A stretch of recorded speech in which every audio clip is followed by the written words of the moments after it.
क्या विपक्षी गठबंधन की एकता में पड़ गई फूट? क्या राहुल के सपनों पर फिर गया पानी? क्या गहरी होती जा रही राहुल गांधी की अपने दोस्तों से दरार? और क्या विपक्ष में अलग थलग पड़ गई कांग्रेस पार्टी? नमस्कार, ये है एनालाइज नाउ और आज हम बात करेंगे विपक्ष के इंडिया गठबंधन की, क्योंकि कांग्रेस के खिलाफ उसके ही सहयोगी खुलकर बयान देने लगे हैं, जिसके चलते बीजेपी और प्रधानमंत्री नरेंद्र मोदी के सामने विपक्ष की एकता का नैरेटिव फीका होता जा रहा है। और इसके केंद्र में दिल्ली के पूर्व मुख्यमंत्री और आम आदमी पार्टी के नेता अरविंद केजरीवाल हैं। तो चलिए आज इस मुद्दे पर बात करते हैं। वीडियो में आगे बढ़ें उससे पहले हमारे चैनल को सब्सक्राइब कर लीजिए। लोकसभा चुनाव में विपक्षी गठबंधन की एकता और कांग्रेस की ताकत के दम पर प्रधानमंत्री नरेंद्र मोदी और बीजेपी की धज्जियां उड़ गई थी। नतीजा ये रहा था कि बीजेपी 240 सीटों पर सिमट गई थी और नरेंद्र मोदी अपने राजनीतिक जीवन में पहली बार गठबंधन की सरकार चला रहे हैं। अगर जेडीयू और टीडीपी साथ छोड़ दें तो आज ही मोदी की सरकार गिर जाएगी। और ये सब केवल इसलिए हुआ क्योंकि इंडिया गठबंधन एकता के साथ मजबूती से बीजेपी का मुकाबला कर रहा था, लेकिन वही गठबंधन अब बिखरता जा रहा है। दरअसल हाल ही में पंजाब की लुधियाना वेस्ट विधानसभा सीट पर उपचुनाव हुए थे। इसमें आम आदमी पार्टी के प्रत्याशी संजीव अरोड़ा को जीत मिली है। बड़ी बात यह है कि इस सीट से कांग्रेस ने राज्य के कार्यकारी अध्यक्ष भरत भूषण आशु को चुनावी मैदान में उतारा था। इसके बावजूद कांग्रेस को हार मिली। वहीं कांग्रेस की एक टेंशन ये भी रही कि बीजेपी प्रत्याशी जीवन गुप्ता ने इस सीट पर 20,000 से ज्यादा वोट हासिल किए, जबकि कांग्रेस प्रत्याशी की हार केवल 10,000 वोटों से हुई थी। साफ है कि बीजेपी ने कांग्रेस को इस सीट पर बड़ा नुकसान पहुंचाया है और पंजाब में बीजेपी धीरे धीरे उभर रही है। बात अगर गुजरात की विसावदर विधानसभा सीट की करें तो यहाँ भी उपचुनाव में आम आदमी पार्टी के प्रत्याशी गोपाल इटालिया को जीत मिली। आम आदमी पार्टी के लिए उपचुनाव में मिली ये जीत काफी अहम रही, क्योंकि दिल्ली विधानसभा चुनाव के बाद से आम आदमी पार्टी के सभी दिग्गज नेता को भवन में थे।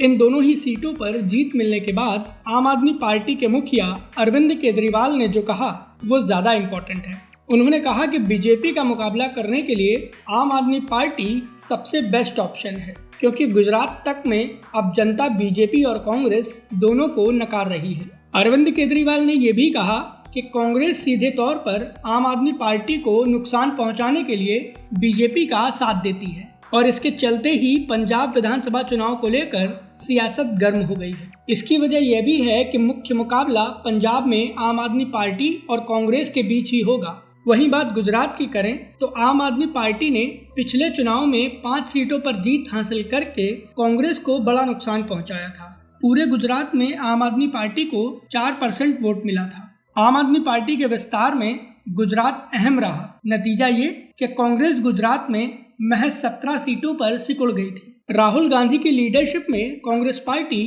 गुजरात में एक बार फिर खड़ी होने की कोशिश कर रही है, लेकिन आम आदमी पार्टी राहुल गांधी के टास्क को मुश्किल करने के लिए लगातार कांग्रेस के वोट बैंक में सेंधमारी कर रही है। कुछ दिन पहले ही आम आदमी पार्टी की नेता और दिल्ली की पूर्व सीएम आतिशी ने खुलकर कहा था कि कांग्रेस पार्टी बीजेपी की मदद कर रही है और विपक्षी गठबंधन को लीड करने में पूरी तरीके से असमर्थ है।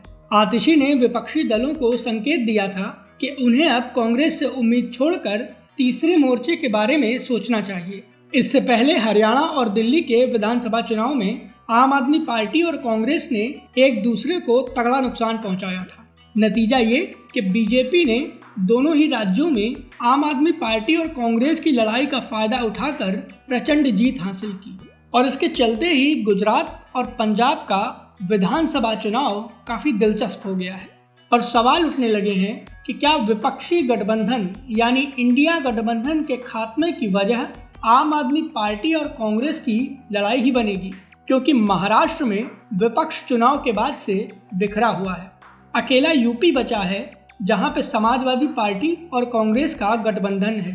लेकिन ध्यान देने वाली बात यह भी है कि कांग्रेस पार्टी यूपी में बहुत छोटी है और समाजवादी पार्टी उसको अपने हिसाब से खुद चलाती है। और इसीलिए राहुल गांधी के सामने आज की स्थिति में बड़ी दुविधा है कि क्या वो अपने संगठन को मजबूत करें या फिर विपक्षी दलों के सहयोग से बीजेपी और प्रधानमंत्री नरेंद्र मोदी का मुकाबला करने के लिए इंडिया गठबंधन को मजबूत करें। इस मुद्दे पर आपकी क्या राय है, प्लीज़ हमें हमारे कमेंट बॉक्स में ज़रूर बताएं।